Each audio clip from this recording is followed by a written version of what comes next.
नमस्कार दोस्तों, मैं मनीष और एसीएफ क्लासेस में आपका स्वागत करता हूं। और आज हम डिस्कशन करेंगे convention on migratory species COP 13 पर, जो हाल ही में गांधीनगर अभी अपने 17 से 22 फरवरी के बीच में गांधीनगर गुजरात में हुआ था। ठीक है, तो इसके बारे में हम डिस्कशन करेंगे। शुरू करने से पहले आप लोगों को बता देता हूं कि हमारी जयपुर में ऑनलाइन और ऑफलाइन क्लासेस चल रही है। आप इन ऑनलाइन और ऑफलाइन क्लासेस को एक्सेस कर सकते हैं अगर आप ये इस नंबर पर कॉल करते हैं। ये नंबर दिया हुआ है, इन नंबर पर कॉल करने पर आप पूरी डिटेल जान सकते हैं। फटाफट से इन नंबरों पर कॉल करके और पूछें और फटाफट से हमारा बैच कोर्सेज और इसी के साथ साथ हमारी ऑनलाइन और ऑफलाइन टेस्ट सीरीज को भी आप ज्वाइन कर सकते हैं। जियोलॉजी की क्लास रेगुलर चल रही है फैजल सर के द्वारा, एनवायरमेंट की क्लास चल रही है, जनरल नॉलेज की क्लास भी चल रही है और आप इंग्लिश वगैरह को भी ज्वाइन कर सकते हैं। हमारी टेस्ट सीरीज वगैरह आपको इसमें मिल जाएगी। ठीक है, तो शुरू करते हैं। कॉप 13 13वां संयुक्त राष्ट्र प्रवासी पक्षी प्रजाति संरक्षण सम्मेलन मतलब भारत में 17 फरवरी 2020 से 22 फरवरी 2020 के बीच में हुआ है और इसकी थीम है migratory species connect the planet and we welcome them. ध्यान रखना, थीम क्या है? Migratory species connect the planet and we welcome them. स्थान स्थान गांधीनगर गुजरात। ठीक है, ये बात हो गई एक तो हमारी। अब ये क्या कॉप 13 हुआ है? कॉप मतलब क्या होता है पहले तो ये समझ लो। कई बार एक बेसिक सा कंफ्यूजन हो जाता है। कई बार आपने सुना होगा कॉप 13, फिर अभी कुछ समय पहले नोएडा में कॉप 14 भी हुआ था, फिर कॉप 25 मैड्रिड में हुआ। तो ऐसे एक दिक्कत सी क्रिएट हो जाती है कि सर कॉप 13 सभी संस्थाओं का अलग अलग जितनी पार्टीज उसमें शामिल होती है। जैसे भारत 120 सीएमएस में शामिल है।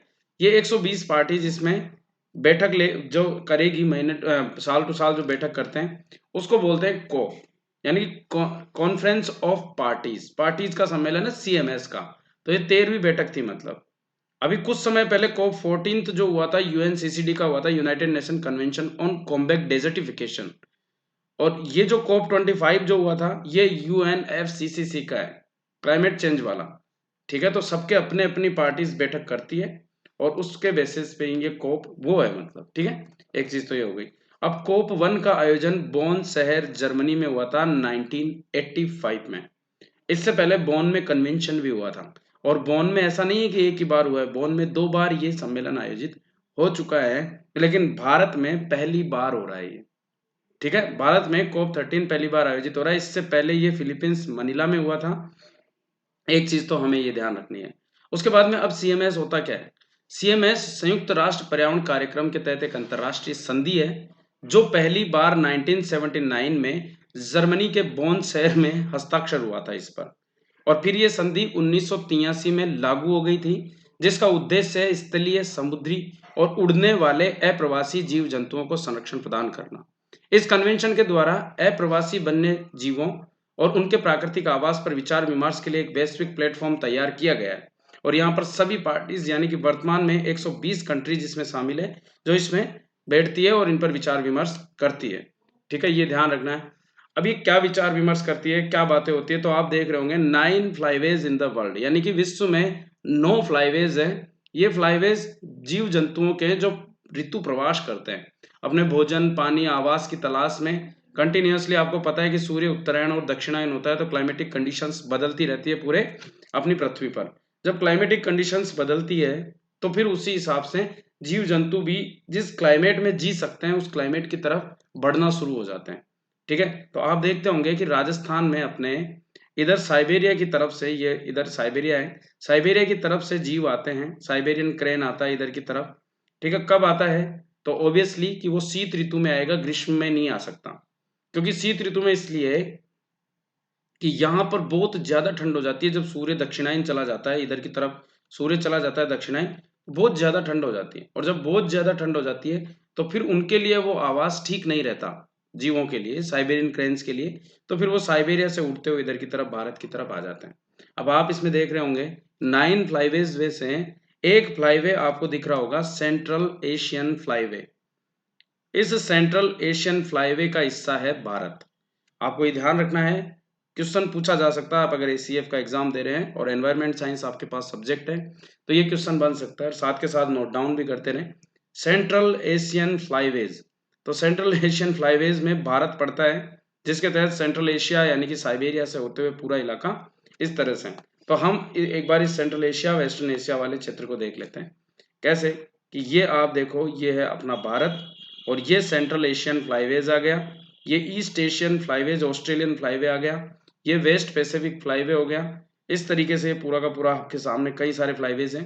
East Atlantic flyway, Black Sea and Mediterranean flyway, Mississippi American flyway, Pacific flyway, West Pacific flyway, Atlantic Americas flyway, तो यानी कि West Asian East African flyway, East Asian Australian flyway जो हम अभी देख ही रहते हैं। तो ऐसे करके कई सारे फ्लाईवेज हैं, ये हमारे सामने आप देख ही रहे हो, ठीक है। अब आप सोच रहे होंगे सर फ्लाईवे फ्लाईवे कर रहे हैं, फ्लाईवे क्या है ये तो बता दो एक बार।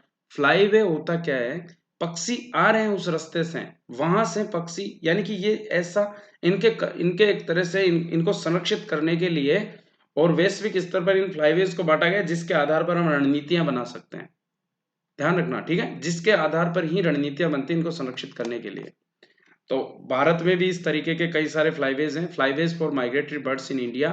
तो इस तरीके से सेंट्रल एशियन फ्लाईवेज में हम ऐसे, जैसे हमारे सेंट्रल एशिया से प्रवेश करते हैं जब पक्षी, तो इस वाले क्षेत्र से प्रवेश करते हैं, क्योंकि हिमालय को पार करके वो नहीं आ सकते, तो वो इस वाले क्षेत्र से आते हैं, ठीक है। इसी तरीके से जब वो ऑस्ट्रेलियन वाले इलाके से प्रवेश करते हैं, तो इधर वाले क्षेत्र से जब हम बात करेंगे कि वेस्ट पैसिफिक फ्लाईवे की तरफ से आएंगे, तो वेस्ट पैसिफिक फ्लाईवे की तरफ से ये हमारे बे ऑफ बंगाल वाले क्षेत्र से इधर प्रवेश करते हैं और फिर ये इस तरफ तक बढ़ते रहते हैं सूर्य के कंटिन्यूअसली दक्षिणायन होने के साथ साथ, और फिर जैसे ही सूर्य उत्तरायण होगा तो ये धीरे धीरे अपने क्षेत्रों की तरफ वापस चले जाते हैं, ठीक है। तो ये हमें ध्यान रखना है। अब इसके तहत होता क्या है, CMS के तहत, ये तो फ्लाईवेज की बात हो गई, अब CMS के तहत क्या चलता है। तो CMS के तहत जब सम्मेलन होता है तो इसकी एक लिस्ट है, उस लिस्ट में 2 अपेंडिक्स है, यानी कि 2 परिशिष्ट है। एक परिशिष्ट में एंडेंजर्ड माइग्रेटरी स्पीसीज को शामिल किया जाता है, जिसमें क्या होता है कि वो एंडेंजर्ड माइग्रेटरी स्पीसीज जो होती है उनको रेंज स्टेट मतलब कि जिस राज्य से वो उड़कर आ रहे हैं, जैसे मान लो कि साइबेरिया से उड़कर आ रहे हैं और साइबेरिया से भारत की तरफ आते हैं, तो बीच में कई सारे राज्य पड़ते हैं, कई सारे देश पड़ते हैं मतलब, तो उनको बोला जाता है रेंज स्टेट। अब इन रेंज स्टेट को मतलब एक फिक्स कर दिया गया, इनके लिए बाध्यकारी कर दिया गया कि अगर अपेंडिक्स 1 में कोई भी माइग्रेटरी स्पीसीज शामिल है तो आपको स्ट्रिक्टली उसको प्रोटेक्ट करना होगा, यानी कि उसके आवास डेवलप करने पड़ेंगे, उसके शिकार को प्रतिबंधित करना पड़ेगा, या फिर इसी तरीके से आपके लिए उसके लिए और व्यवस्थाएं करनी पड़ेगी। जैसे अतिथियों के लिए हम घर आते ही कई सारी व्यवस्था करते हैं ना, ठीक उसी तरीके से वो भी हमारे अतिथि है, तो उनको प्रोटेक्ट करना है हमें, तो वो काम करना है, क्योंकि ये एंडेंजर्ड स्पीसीज है, इनको खतरा है, ये खत्म होने वाली है।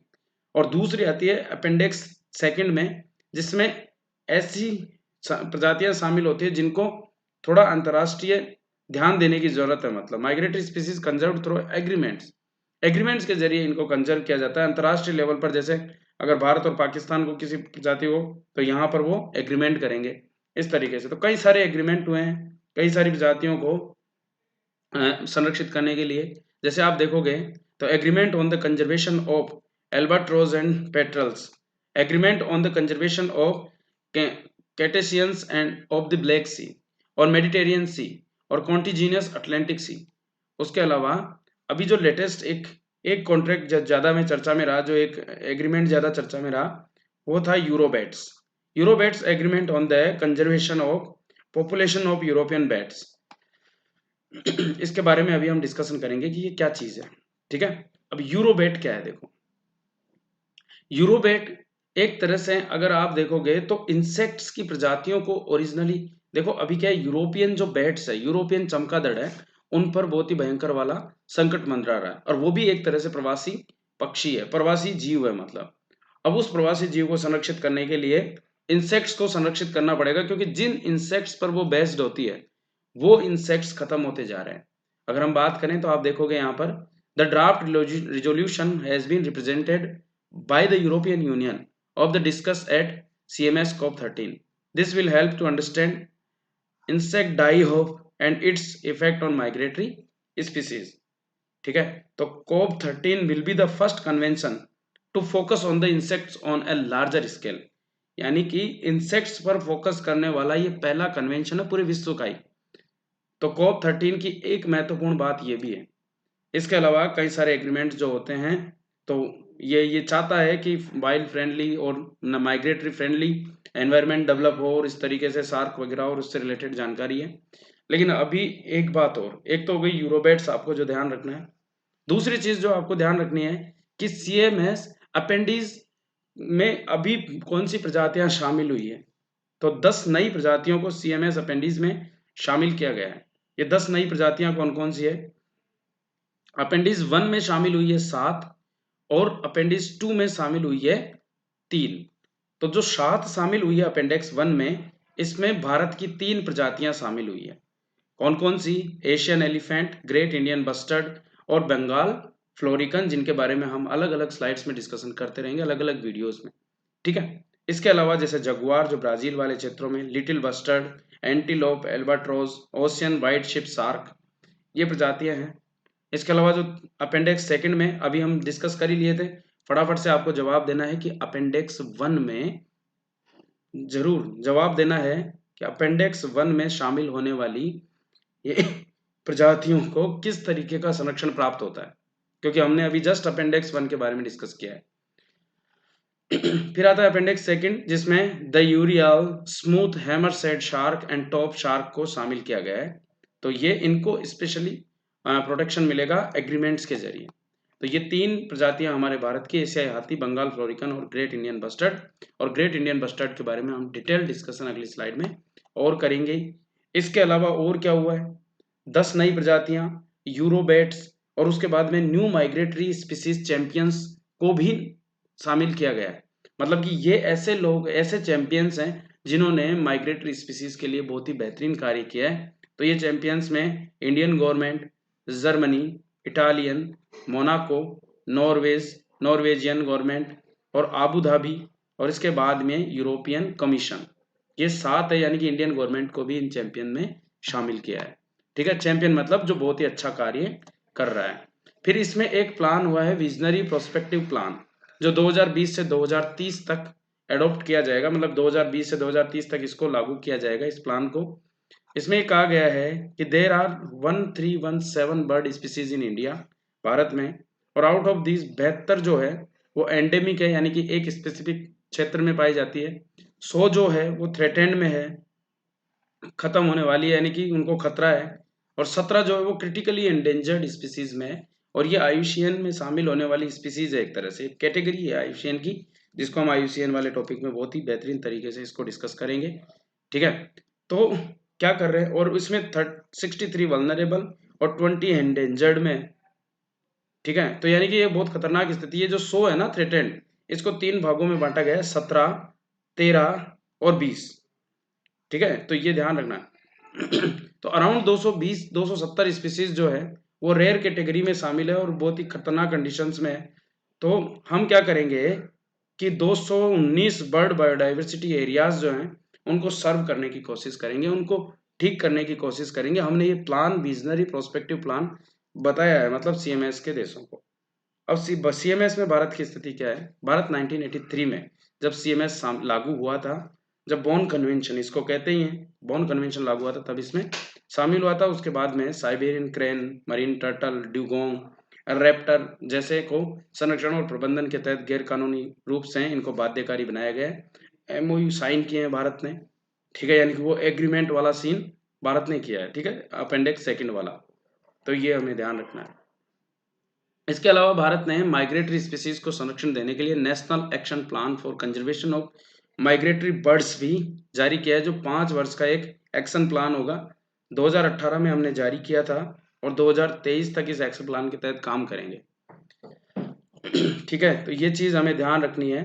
तो अब आगे की जो हमारी स्लाइड रहेगी, उस आगे की स्लाइड में हम और बहुत सारी चीजों का डिस्कशन करेंगे। और तब तक के लिए धन्यवाद आप सभी को क्लास अटेंड करने के लिए। और फटाफट से आप लोग जो मैंने क्वेश्चन पूछा था उसका जवाब देना है कि अपेंडिक्स 1 में हमारी 3 प्रजातियां शामिल होने के बाद में उनको किस तरीके का संरक्षण प्राप्त होगा। और उसके बाद में और अगली क्लास जो होगी, इससे पहले हमने रामसर साइट्स पर क्लास डाली थी, इसके बाद हम और क्लासेस डालते रहेंगे। तो कंटिन्यूअसली जुड़े रहें। पसंद आती है तो लाइक करें, सब्सक्राइब करें चैनल को, और इसको अपने दोस्तों के साथ और जो भी आपके ग्रुप्स वगैरह जिसको ज्वाइन कर रखे हैं उसके साथ शेयर करें। धन्यवाद।